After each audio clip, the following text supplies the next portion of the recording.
Driving licence எடுப்பதற்கு முன்பாக பழகுனர் உரிமம் பெற்று வாகன ஓட்டுநர் பயிற்சி எடுக்க வேண்டும். அந்த வகையில் எல்எல்ஆர் பெற ஓட்டுநர் பயிற்சி பள்ளிகளையும் இடைத்தரகர்களையும் தனியார் இணைய சேவை மையங்களையும் பொதுமக்கள் அணுக வேண்டிய நிலை இருந்தது.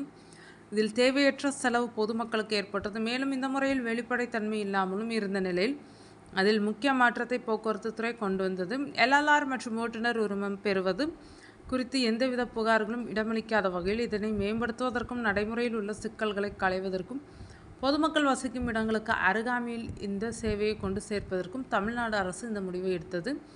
அதன்படி மாநிலம் முழுவதும் உள்ள 55,000க்கும் அதிகமான இ-சேவை மையங்கள் மூலம் இந்த எல்எல்ஆர் பெற விண்ணப்பிக்கும் முறை நடைமுறைக்கு கொண்டு வரப்பட்டது. இந்த வசதியை பொதுமக்கள் பயன்படுத்தி கொண்டு தங்கள் அருகாமையில் உள்ள இ-சேவை மையங்கள் மூலமாகவும் இனி எல்எல்ஆர் பெற விண்ணப்பித்துக் கொள்ளலாம். இ-சேவை மையங்கள் மூலம் இந்த சேவையினை பெறுவதற்காக பொதுமக்கள் கூடுதலாக இ-சேவை மையத்திற்கான சேவை கட்டணமாக ரூபாய் 60 செலுத்த வேண்டும்.